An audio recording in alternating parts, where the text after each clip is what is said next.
அன்பு நண்பர்களே, அவசிய செய்திகளின் இன்றைய செய்தி தொகுப்பை உங்களுக்கு வழங்குவது உங்கள் பேரன்புக்குரிய தொகுப்பாளி நான் ஜனனி கணேசன்.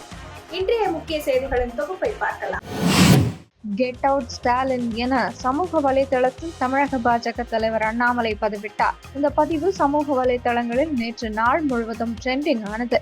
நேற்று முன்தினம் அவர் இதை ட்ரெண்ட் செய்ய போவதாக உதயநிதி ஸ்டாலினுக்கு சவால் விடுத்து சவாலை வெற்றிகரமாக நிறைவேற்றியுள்ளார் அண்ணாமலை. புதிய கல்விக் கொள்கையை ஏற்க தமிழகம் மறுத்து வரும் நிலையில் முதல்வர் ஸ்டாலினுக்கு மத்திய கல்வித்துறை அமைச்சர் தர்மேந்திர பிரதான் எழுதியுள்ள கடிதத்தில் கல்வியை அரசியலாக்க வேண்டாம் என முதல்வர் ஸ்டாலினுக்கு வேண்டுகோள் விடுத்துள்ளார். தவேக தலைவரான நடிகர் விஜய் தமிழகம் முழுவதும் விரைவில் சுற்றுப்பயணம் வர இருக்கிறார் என்று அந்த கட்சியின் பொருளாளர் வெங்கட்ராமன் தெரிவித்துள்ளார்.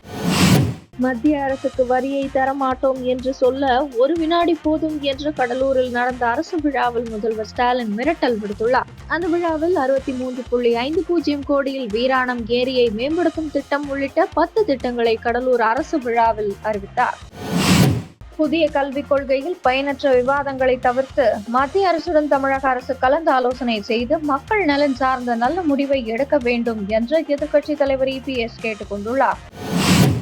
ஒப்பந்ததாரரிடம் 18,000 ரூபாய் லஞ்சம் வாங்கிய பழனி கோவில் கட்டுமான பிரிவு செயற்பொறியாளரை போலீசார் கைது செய்துள்ளனர்.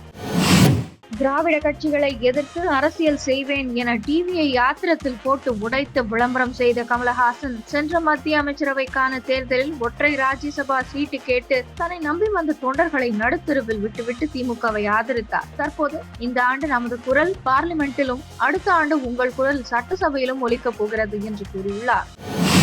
அகில பாரத மராட்டிய சம்மேளனத்தின் 98வது துவக்க விழா நேற்று டில்லியில் நடைபெற்றது. இவ்விழாவில் சிறப்பு அழைப்பாளராக பிரதமர் மோடி கலந்து கொண்டார். விழா வரவேற்பு குழு தலைவராக தேசியவாத காங்கிரஸ் மூத்த தலைவர் சரத்பவார் பங்கேற்றார். மரபுப்படி விழாவை விளக்கேற்றி தொடங்கிய மோடி சரத்பவாரை முன்னோக்கி வந்து மரியாதை செய்யுமாறு கேட்டுக்கொண்டார். பின்னர் பவார் தனது உரையை முடித்துவிட்டு மோடிக்கு அடுத்த இருக்கையில் அமர வந்தார். அப்போது சரத்பவாரை கை தாங்களாக பிடித்து இருக்கையில் அமர உதவினார். மேலும் மேடையில் வைக்கப்பட்டிருந்த தண்ணீர் பாட்டிலை எடுத்து அவருக்கு கிளாஸில் தண்ணீர் ஊற்றி கொடுத்தார். பிரதமரின் இந்த செயலை கவனித்த பார்வையாளர்கள் பலத்த கரகோஷம் எழுப்பினர். இதன் வீடியோ இணையதளத்தில் வைரலாகி வருகிறது.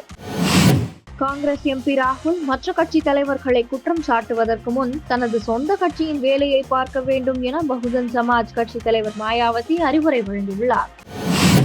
மின்னணு பண பரிமாற்ற செயல்களில் முன்னணியில் அதிகம் பயன்படுத்தப்படும் கூகுள் பே மத்திய கட்டணம் வசூலிக்க உள்ளதாக அறிவித்துள்ளது.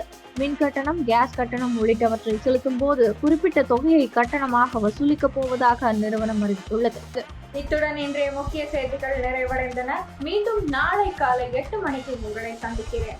மறக்காமல் சேனலை சப்ஸ்கிரைப் செய்வதுடன் அனைவருடனும் பகிருங்கள். நன்றி, வணக்கம், ஜெய் ஹிந்த்.